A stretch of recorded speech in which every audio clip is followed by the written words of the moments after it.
Hey, what's going on, everybody? Happy Monday to groups about things that help them get from here to there.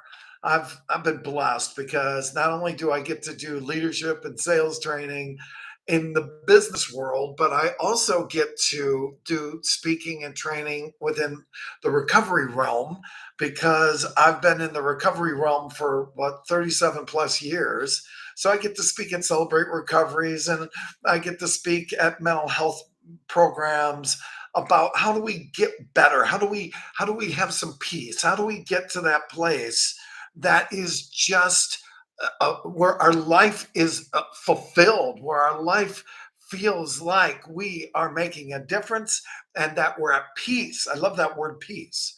So about, I don't know, a week ago, I had an opportunity to do a sales meeting with a group, but I think this is such a great lesson. That's why I wanted to go live with this, because I think it really applies to all of us.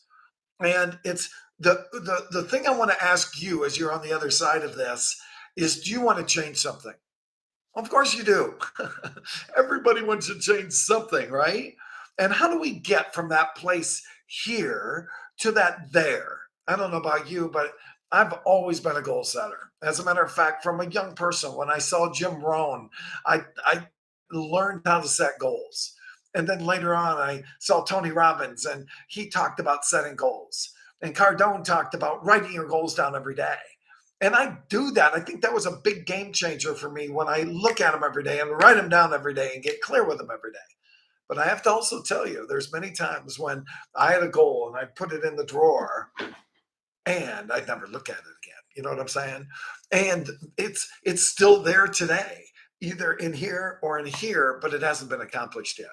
So how do you and I get from that place of where we are here to that place of where we really want to be over there? I will tell you, in my sobriety years, when I first got sober, I started looking at my behavior, which I've done every day since. But I started looking at my behavior, and what I realized was I always wanted to get to that place over there. I wanted to be somebody else different than I was. I wanted to. I didn't like who I was at all. I didn't love who I was at all. Obviously, if I didn't like myself, I probably didn't love myself. And I just look at other. I would look at other people and think I want to be like them. And the problem with all that was I set big goals, right? But I wasn't living in the now.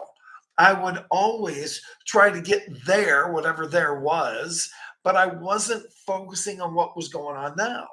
And when I was using, I wanted to use and get high or get to that place that, whether it was speed or cocaine or whatever, to get there faster. Because if I was faster in my mind, I would get there faster. Well, that wasn't true.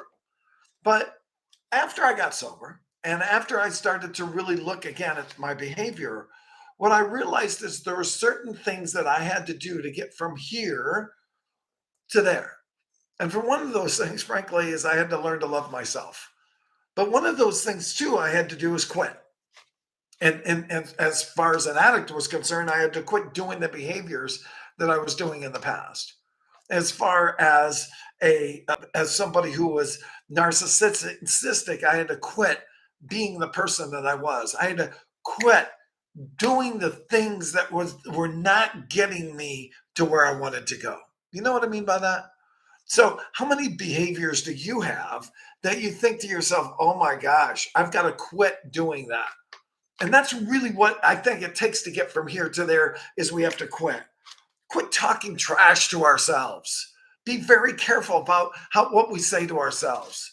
Quit listening to those people who told you for years you were never going to amount to anything. Oh my gosh, it's a lie. And quit talking trash about our customers too. I think those are all just places to start. When you and I start judging other people, it really says more about us than it does them. So I talk many times about what I call the rules for change. Rules for change. How do we get from here to there? Well, number one rule for change is you and I have to know ourselves. We have to know our strengths. We have to know our weaknesses. And we've got to be honest with ourselves. We've got to be truthful with ourselves. Three questions that I ask myself every day is, what did I do right today? I mean, as I'm coming home from the office, or as I'm walking out of my home office, I ask myself, what did I do right today? And frankly, I say at the end of the day, frankly, many times I'll ask myself throughout the day, what did I do right today? What did I do right a little bit ago? Why? Because I'm loving myself on the journey. I heard somebody once say that you have to do the ordinary. And we talk about that in recovery a lot. You've got to do day by day, moment by moment, second by second to get to the extraordinary. It's in that day by day, one day at a time, is where we get freedom day after day after day. So it starts with, again, liking ourselves. What did we do right today? Number two question that has been huge in my growth and in people I work with is, what did I learn today? And remember this, learners are earners. And if you and I want to really become so much more evolved, we've got to learn more. I had a friend of mine, matter of fact, you probably know him. His name's John C. Maxwell. He's the number one leadership author in the world. He spoke last week and he was talking about at 75, he's learning every day. He's got to learn. My son Tyler talks about his journey on owning, between his wife and him, four businesses has meant that he never worked for a company where he didn't learn. It was always about learning. And if he's got an employee that wants to learn, he knows he's got a good one. What did I learn today? And number three, what must I change? What must? That's a key word. When we must do something, we will do it. So, number one, know yourself, your strengths, your weaknesses, be honest to yourself. And that's the first rule for change. The next one is number two, what do I want? What do I want? We have to get clear. We have to go for the moon. And if we hit for the stars, good for us. I've got huge goals. I might not hit them, but I got to tell you, I'm going to shoot for them. And number three, why do I want what I want? If I know myself and I ask myself those questions we talked about, what I do right, what I learn, what must I change? Number two, if I know what I want, I've got a clear vision of what I want, and I write it down every day. Number three, why do I want it? There's something about knowing your why that gets you up out of bed at 4 in the morning. There's something about knowing your why that motivates you to go to the gym.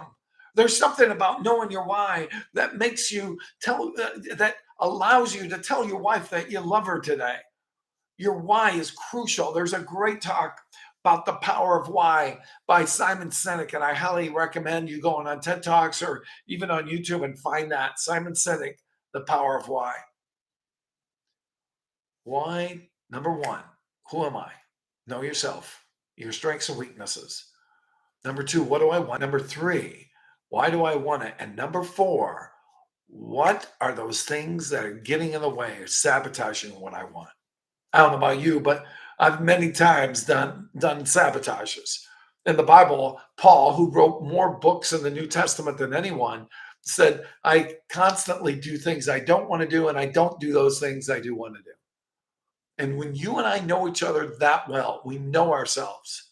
When we know what we want, when we know why we want it, and we're keeping aware of those saboteurs, that's when change happens. Hey, I hope that was good for you as it was for me. We'll talk to you next time. God bless. Thanks, everybody.